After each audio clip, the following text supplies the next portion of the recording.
Welcome to the Group Dentistry Now Show, the voice of the DSO industry.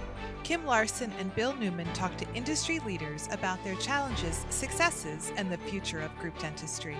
Visit groupdentistrynow.com for more DSO analysis, news, and events. Looking for a job or have a job to fill? Visit joindso.com. We hope you enjoy today's show. Hey everyone, welcome back to the Group Dentistry Now Show.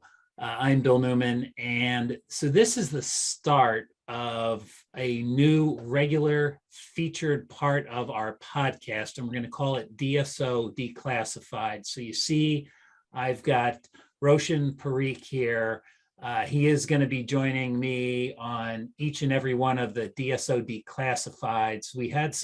We were brainstorming this at probably a dental show somewhere, and we were probably having, a beverage of our choice while we were talking about this. It started off, Ro, I think it was Bill and Ro's Excellent Adventures, right? That was the title. And then we thought that probably wasn't professional enough.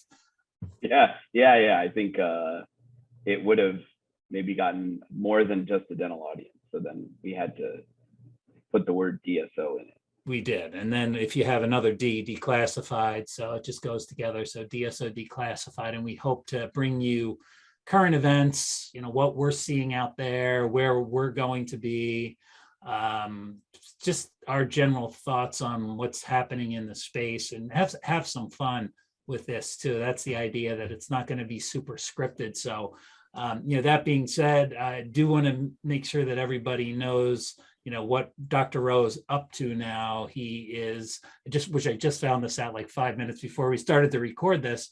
He is not just the president of Dental Bar, but he is the president and CEO of Dental Bar. So I'd love to talk a little bit about the role and responsibility there. And then tell us about Dental Bar. Yeah. So, I'm coming to you guys from Manhattan. Let's get the view. Can you do the little view? Can you? Oh, yeah. All right. Let's see. I just have to, I'll flip it around. Yeah, flip it around. Yeah. In Manhattan, pretty cool. Looks good. Concrete jungle. Neat place, obviously. So I think, Dental Bar is, at its core, is a really cool name for a dental office. I think every week somebody in the dental industry asks me if there's a bar there and if they could get an old fashioned or a dirty martini, and the answer is no. But the name comes from dry bar, the where you can go in quickly to get your hair blown out for an event or something. Maybe doesn't apply to me, maybe it's Bill, but so 2019 opened our first location in Chelsea, and the goal was kind of, do hygiene on demand, first walk-in dental office in New York City. And so, but had a dentist on premise, but didn't do dentistry. So you'd come in and you're like, I got some schmutz on my teeth. I need to get this out. I got an interview. I want to get my teeth feeling clean before a date, let's say, or something. And Dental Bar can take care of those things. Very quickly, we realized that the facility was so nice and the experience was great. You can have, get a Perrier or a sparkling, seltzer when you walk in. You have heating, massaging chairs, you have blankets, you have Netflix, you have all this stuff. Patients started to tell us that they're like, well, I know my dentist, I need 2 fillings. I want to get it done here. And there was this, affectionately, there was like a revolt to go the other way. And they're like, I got to get my dentistry done here. And so within a few months, we started to add general dentistry. NPS, our NPS score runs in the high 80s. And so we were doing dentistry. And then of course, like a lot of DSOs out there, you started to add specialty care, and you started to add implants and oral surgery and endo. So that's That's Dental Bar at its core is a dental office. Now, maybe what's unique about it is that it's in Manhattan. We have 4 sites right now. Our 5th one opens in less than 2 months. And we'll have 5 sites, but they're street level visibility. So when you're in Manhattan and you have street level visibility, you get a lot of eyeballs, you get a lot of traffic, walk-in appointments. I mean, you have to have all these accoutrements of convenience where there's QR codes on the door that you can just walk by at night and scan to make an appointment. I mean, it's convenience on steroids, right? We're open 7 days a week, which is very, very unique. And Manhattan, I think, especially the money value of time has maybe one of the highest, currency values across the U.S. And so, that's Dental Bar. Really like consumer experience meets healthcare experience, or consumer healthcare experience elevated to closer to kind of that Amazon level of convenience with a Manhattan white glove service twist. Pretty cool. Yeah, good stuff. Definitely different. I'm sure it's you're going to learn a lot from it, and I think there are some other DSOs and groups out there that maybe can take some best practices, assuming it works in their particular geography. And speaking of geography, you're doing something pretty interesting you live in Atlanta, but you're also spending quite a bit of time in New York. So how's that working out? I'm half of the time here, half of the time, more than half of the time in Atlanta, the other half of the time on a plane. I think I'm in the 60s for flight legs flown, which is not a badge of honor. But I think that, when you look at the way that flights are today, it's I don't know, a friend of mine years ago worked in New York, and I asked him, his private equity guy, and I was like, where do you live? He's like, I live, just 2 hours outside of New York. And I'm like, maybe he lives in Westchester County, maybe he lives here, maybe he lives in Jersey by the beach. He lived in Florida, and that's what, he was like, I'm 2 hours away by plane. So I don't actually say this, but maybe I should have, like, I'm just, I'm 90 minutes outside of New York, because that's how long it takes me on Monday mornings at 6 a.m. to commute up here. Yeah, that's a great point. So pretty cool stuff. Well, let's see. So let's kind of get back to the focus of this new featured part of the Group Dentistry Now show. So again, DSO Declassified. So what Ro and I are going to try and do here is keep everybody up to date on what's happening in the space. And there's a lot going on. And of course, this being our first show, we have a lot to talk about. So maybe we start with, what some of the events, like I think the last time you and I, we normally see each other quite a bit, but it's been a little while. I think it was ADSO. Yeah. So we're going back, gosh, is that almost 3 months now? I guess so. It was the beginning. So. Yeah. Yeah, so that was the beginning of April. So a lot of meetings are back, right? We all know this. I mean, there's been quite a few, and there are more DSO meetings than ever before. So I know ADSO was really, in my opinion, a great meeting. They did a great job. I think they expected like 850 people, and they had over 1,100. So really, really well attended. Austin's a great town, a lot going on there. What did you think of the meeting? Yeah, no, I thought it was a great meeting. I mean, now you're seeing this never seen before, like mammoth hotels that are all selling out. And it's like, so the demand must be there. Austin is a great town. I had some barbecue at Lambert's. We got to see the Spasmatics, which was cool. I think, again, see them again at Dykema. The meeting, I mean, was great. Like just vendor, having a big room full of vendors was neat. Revere Partners, Jeremy Krell had kind of that like tech alley and a technology room with kind of emerging technology. That was cool. It's going to DSO meetings. I think about like being in Chicago and going to the midwinter compared to going to a DSO meeting. I mean, it's night and day. Yep. Totally. It's one of those things where you talk to people that are used to the greater New Yorks and the Chicago midwinters and, those meetings. And then you tell them what a DSO meeting's like. Of course, they can't, it's very hard for them to imagine it. It's like, first off, the vendors are, for the most part, totally different, right? So it's very service or technology oriented versus product centric. It's not, clinical products for the most part. And it's mostly, everything else. And SaaS technology companies. So the vendors are different. The attendees are different. The vibe's different. So it's just, it's pretty interesting. So there was that event, and then I think you were off in Liechtenstein for a global meeting of sorts. Tell us about that. Yeah, I was, lucky enough to be the only U.S. DSO, thanks to Ivoclar. I was at Ivoclar's global headquarters in Liechtenstein, meeting with European DSO clinic directors from all around UK, EU, and I think there were 25 or so clinical directors that represented, close to north of 2,000 offices.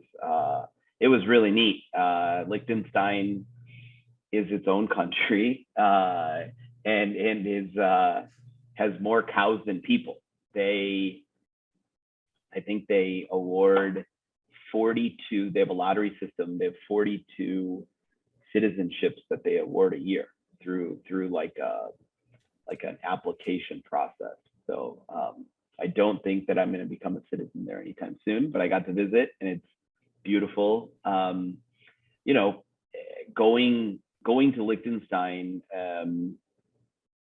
is a really neat experience, working with like these European clinical directors at Ivoclar. I mean, their facility is beautiful. Next year they celebrate 100 years of Ivoclar, and they'll move into their new headquarters, which maybe is more beautiful, but it's like every window is like a painting, and the technology that they have there is phenomenal. Sitting with the European guys, like a lot of neat collaboration. European DSOs, continue to grow. I think that when you're talking about technology with European DSOs, and I mean, even like insurance reimbursement is different. It's European technology and kind of DSOs maybe is 5 years behind us. There was a great group that was there that was talking about a call center that they have and kind of using a CRM like Salesforce to kind of, track people through treatment and make sure that they stay on board. And they're like, we have all these folks making all these calls a day. And then I like, because I can't help myself, but it's like, I raise my hand and I'm like, you just leave voicemails? Like, what are you guys doing? And I'm like, we're rolling out a platform where patients will get a text message and click the text, verify it's them, and then they get to, schedule in real time their appointments for whether it's an overdue cleaning, whether it's fillings, whether it's a crown. And I mean, it writes back to our system, and we'll give them a calendar link. And I'm like, so that's an example of something where, I don't know if that's universal convenience. Like, it's not necessarily just Manhattan, that's universal convenience. And I think that over there, they're doing some of the things they're doing of today, but some of for DSOs of today, but I think some of it's like they're doing things that we were doing, maybe in 2015, 16. Oh, that's pretty interesting. I don't know why I would have thought it would almost be the opposite over there in Europe, but I guess when it comes to the technology side of things, it's not yet. So yeah, that's right. But I mean, just great folks. I was like pleasantly surprised at how interested they are in the US and kind of, M&A activity, technology, what we're up to. And I started to, I didn't realize how many great friends that I would make there. There's actually I could think of there's a German urgent care or a DSO that does a lot of urgent care. They're open 24 hours a day. Wow. And I was like, wow, like there's just some, neat things, a lot of like I was surprised at over there how much sharing people give. Like they're just like, hey, open the hood, take a look at this, tell me what you think. And they're doing it with their own competitors / friends, but it's like a lot of sharing. And I think that was definitely a pleasant distinction. Like they were just like not kind of, holding their cards like this. They're like, oh yeah, they're like, I'll share this. I think there might have been more of that, and maybe that's why they're 5 years behind us, because I would say maybe 7 or 8 or 10 years ago, I heard that a lot more, that there was more sharing that goes on. Not that there isn't sharing that goes on, but you're right. There's a lot more competition now in the US. There just is. There's so many platforms. I'm going to put a pin in the M&A, and we're going to get back to that because I want to talk about M&A in the US in general. And then what we think the recession, whether we're going to be in one, things are tougher for sure. So we can say we're not in one, we can say we're in one. We know there's a lot of inflation. So there's certainly pressure on cost of borrowing has gone up quite a bit. That's right. No, that's right. I was, before we talked about that, I was going to ask you, like, where have you been? I know that you've been doing some speaking and traveling, and not often that, I get to interview somebody and get to interview you. Cool. Yeah. So I've been doing a little bit after ADSO. I took a little bit of a break, and then I was out. Plan Mecca had their national sales meeting, so I went to Chicago and talked to their U.S. sales team. Great group there, speaking of technology, and they've had a ton of growth in the DSO space in particular. They've got a super solid group practice DSO team there. I was in Tampa, one of my favorite cities in Florida, and was there for the Amplify conference, and they did a great job. So Simplify put on Amplify, which was really geared to, let's say, emerging groups. So you had a lot of people that had 2, 3, 10 locations, right around there, and some great technology focused content. They had a couple really cool segments on AI and different technologies that are being used, some great speakers. And then they had a cruise, and we handed out DSO Influencer Awards. So it was quite fun.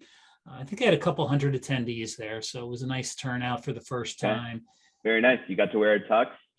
Well, it's a faux tux. So it's a suit that I have that's grayish black, but I do put the bow tie on. So everybody thinks it's a tux, but it's not. Got it. Nice. Yeah. That's great. That's the hack. I don't do enough of those to actually own a tux. So just get a bow tie and have a gray suit, and you're in good shape. Nobody will know the difference. Yeah. Nice. It's on my list of things to do, learn how to tie a bow tie. I just have some bow ties, and they're tied. And if they untie, I have to, walk over to a men's shop. I've watched the videos. It's tough if you're not doing it all the time. It's a skill, and I guess I'll let the secret out that I don't tie that bow tie either. So I've never. I mean, I know there are YouTube videos, and then I think I looked at one and said, no, I'm not gonna do this. This is turning into like a Oprah Winfrey expose now. A little bit. We'll bring it back. Yeah, that sounds good. As far as other meetings going on, there's Dental Festival. I'm gonna be down there in Nashville. That's coming up soon. Maybe before or after this podcast gets out there, but that's I'm excited to see that event. Anything else that you've been checking out, or any others that you're going to be attending? I know DICOM is coming up, so. Yeah, DICOM is coming up. We'll have like four or so of our dental bar team that's kind of going to their first DSO conference. Oh, really? So, Okay.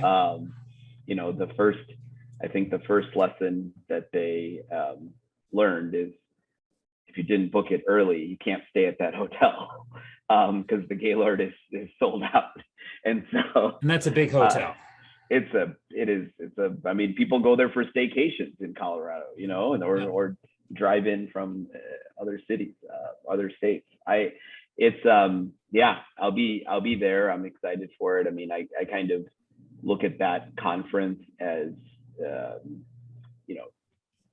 numbers, metrics wise, there's more sound there than noise. And so I pick up some of those stats. So like when somebody's like, all right, where is the industry and where's it going in terms of consolidation percents and things, I pay a lot of attention to the lectures there. I think they have some great content, but we'll be there. I'm guessing, I mean, it has to be at 1100. It'll, maybe surpass ADSO.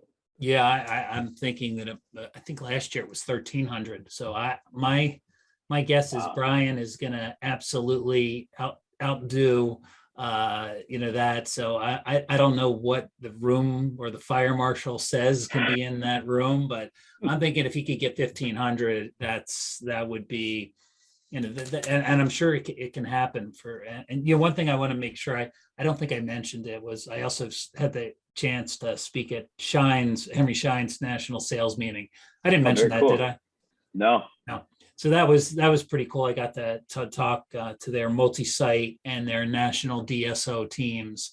And I know Henry Schein invested quite a bit of money in education for their special markets, their multi-site, their national team, and just great to see. They've got a lot of veterans there, and they've got a lot of newbies, so to speak, in the DSO space, but just a lot of excitement. So that was quite a bit of fun. I ended up closing out their event for them.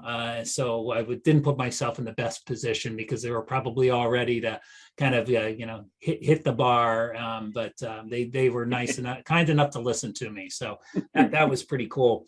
So yeah, Dykema will be the next one. And I'm thinking that is going to be a, really good event. I'm curious to hear, I'm sure the discussion, there's going to be several around the implications of the economy that we find ourselves in.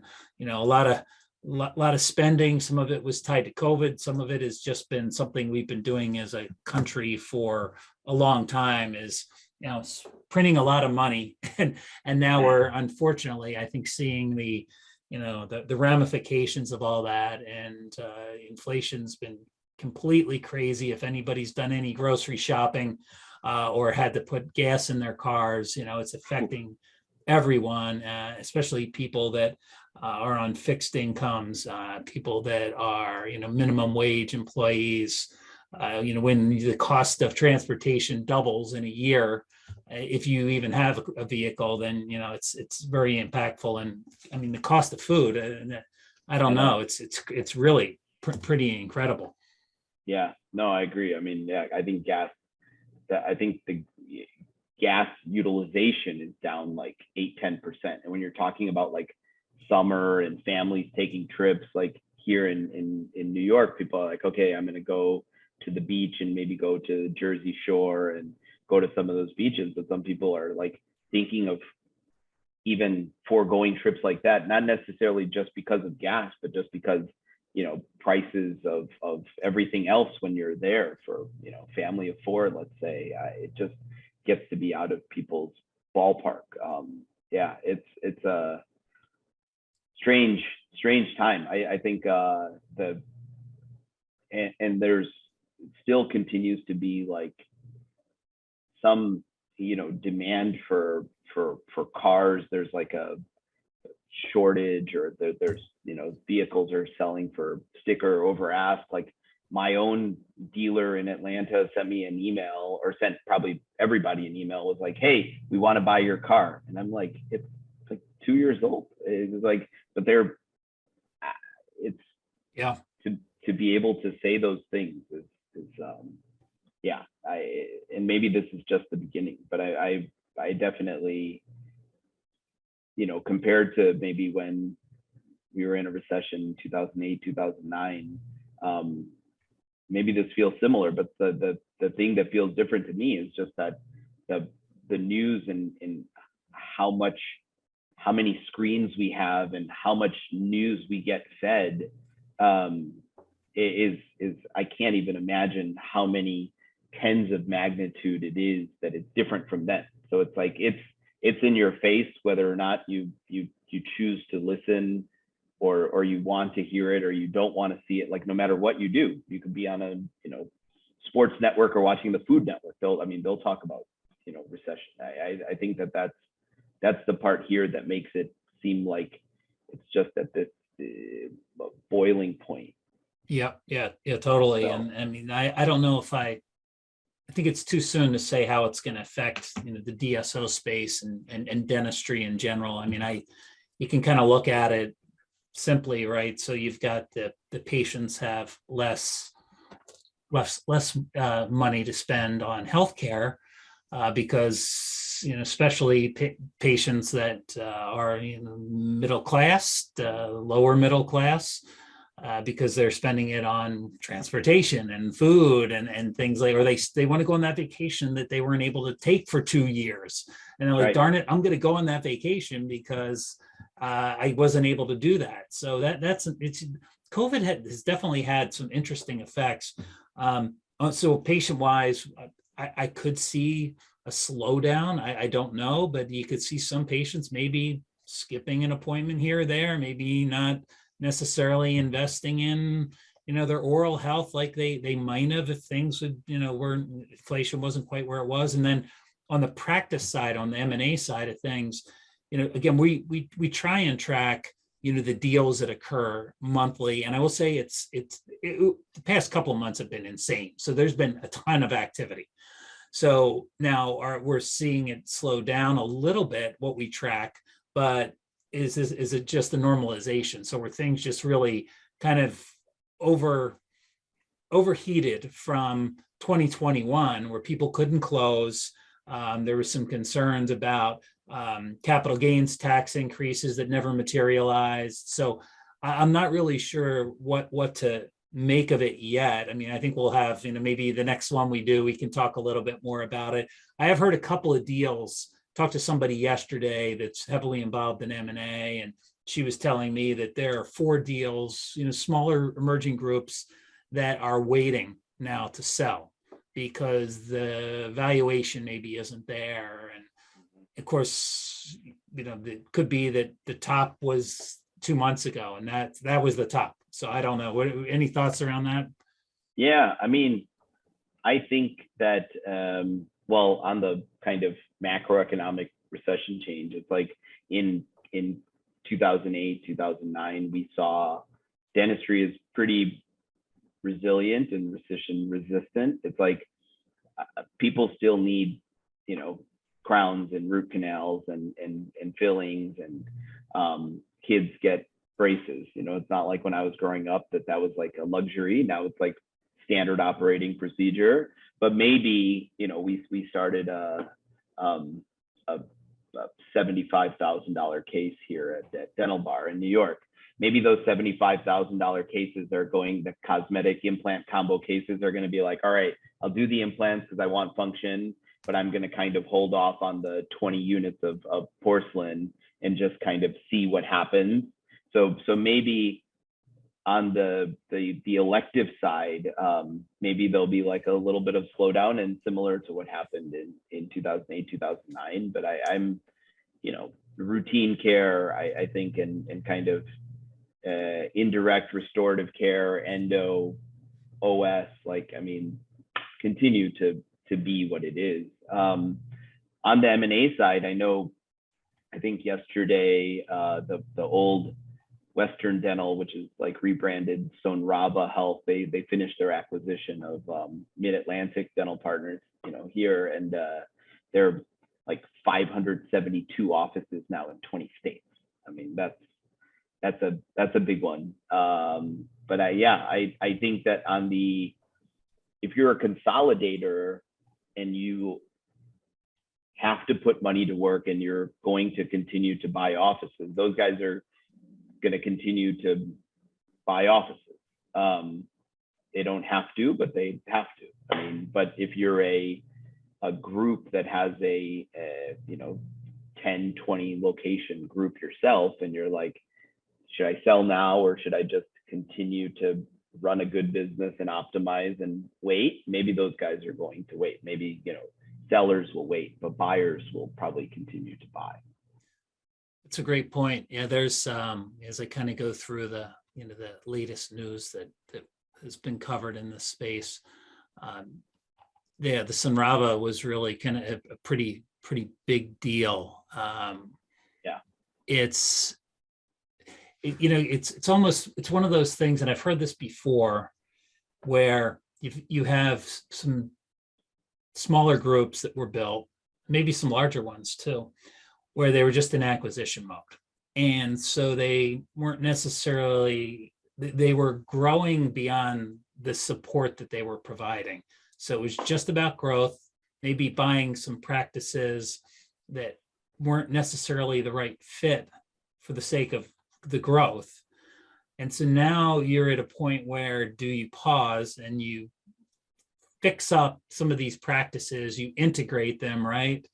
To create some more value, because now's the time to do that, since the cost of buying everything has become much more expensive. So I'm just wondering if that's going to happen. I talked to Dee Fisher when I was at Amplify, and she works with a lot of organizations, and she said one thing that she finds is there are a lot of DSOs out there that maybe have 50% of the practices are really just performing super well, and then the other 50% aren't. And so do you fix those up? Because again, there was this, almost everybody was wanting to grow, and you do it through acquisition. Maybe some of the acquisitions weren't the best. I don't know. Have you seen or heard that?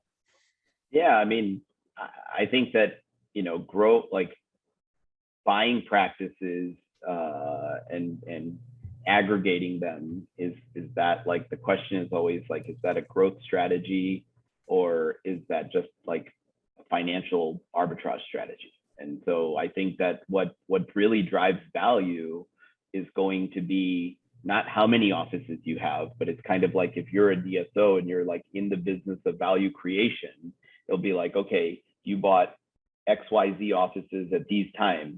What are they doing now? Like, what's the same store sales growth? Like, are you truly a DSO that's adding value? And I think, like, to your point, if you acquired some offices and you were in hyper growth mode acquisitionally, inorganically, then you're like I think you have to fix some of those up to be able to make the whole portfolio shine. And I think that people are, DSOs are obviously smart folks, smarter than me. They're in the business of just not buying things just to aggregate them. And the ones that are, like, there's just so many good DSOs out there that it's just easy to find the ones that aren't. Like, it's not, now it's not rocket science. Maybe 5-6 years ago, you'd be like, oh, DSOs are cool. There aren't that many. There aren't this. There's, three digits. Of private equity backed DSOs. You're going to be like, yeah, you're going to find those. It's easy to find those. Yeah, it's a great point. I think DSO Data Connect, their numbers are over 2,000 platforms in North America. So that being 3 locations up to Heartland. So there's a lot out there. And again, 3 is different than Heartland, but it's just the private equity. It's over 100 now, right? Yeah. Just a couple of things before, because I think this is a great start, right? This is definitely good stuff here. I think do you want to cover a couple other news stories? I mean, one thing that was pretty interesting was the donation that Rick Workman and his wife provided to High Point University for their dental school. Yeah, I saw that. It's so, I mean, it's awesome. I was talking to some of the Shine folks at a lunch a few weeks back, and they were saying that, High Point is really striving to want to do dental education a little bit differently, maybe kind of be more with today's times. And I think that shows you what dentistry has given Dr. Workman so much. And it's like, yeah, being able to have the ability, but then also putting your name on those things, and it's really neat to see. Yeah, it was $32 million for a new dental school. So from a business perspective, it makes a lot of sense. So I think, and in North Carolina, which is super interesting, one of the toughest places, if not the toughest state, to create a DSO legal structure. So right. And growing like weeds out there, in terms of population influx, headquarters influx. I know Apple's building a facility there. Yeah. Yep. Align Technology, they moved from San Jose to, or at least I shouldn't say they moved, but they have their Raleigh location, which they do a lot of their training. I don't know if that's their HQ, but Align is there now as well. So you're right. A lot of people from, whether it's the Northeast or from the West Coast, are moving to North Carolina. Yeah. Yep. I thought the Peak Dental Services story was pretty interesting, where they're offering ownership for their hygiene team. What a great idea. I mean, why hasn't anybody thought of this before? Yeah, that was awesome. AJ Peak is he's sharp. And so it's like that was a neat strategy. Hygienists are, the most trusted men and women in a dental office. So it's like, yeah, why not? You want recruitment potential and retainment potential. Why not make them owners? They drive so much in a dental practice. That was awesome to see.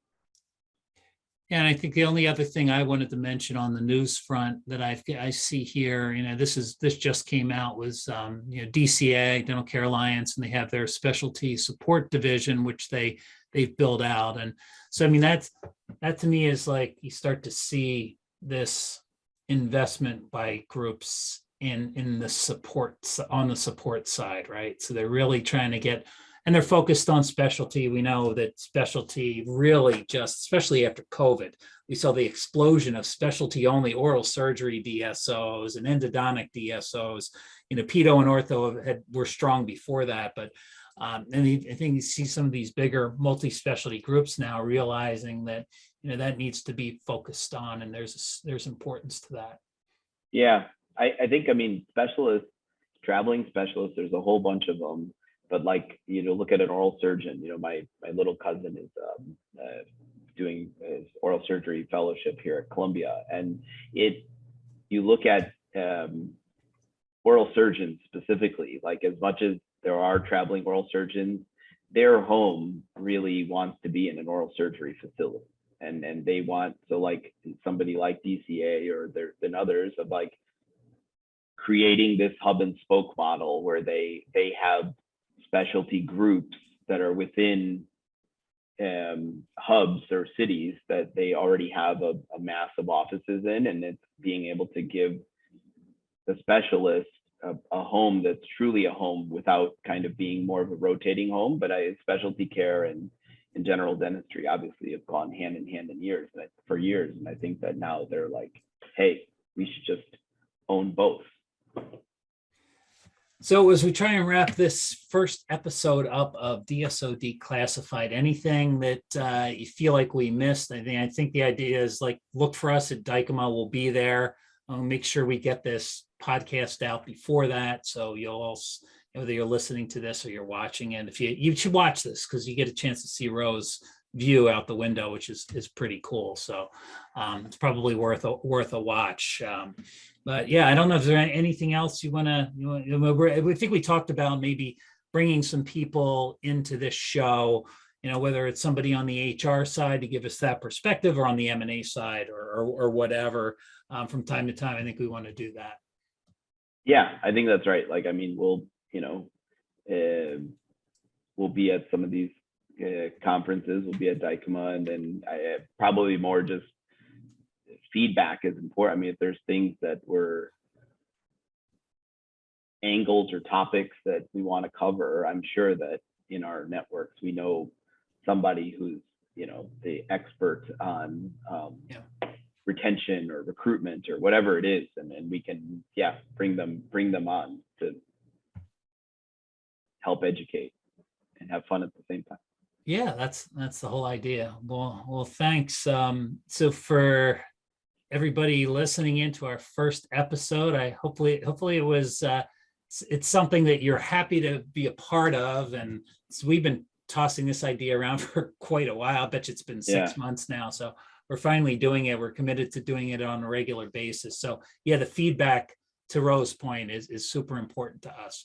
But we'll leave it at that. Thanks, everybody. This is DSO Declassified, part of the Group Dentistry Now show.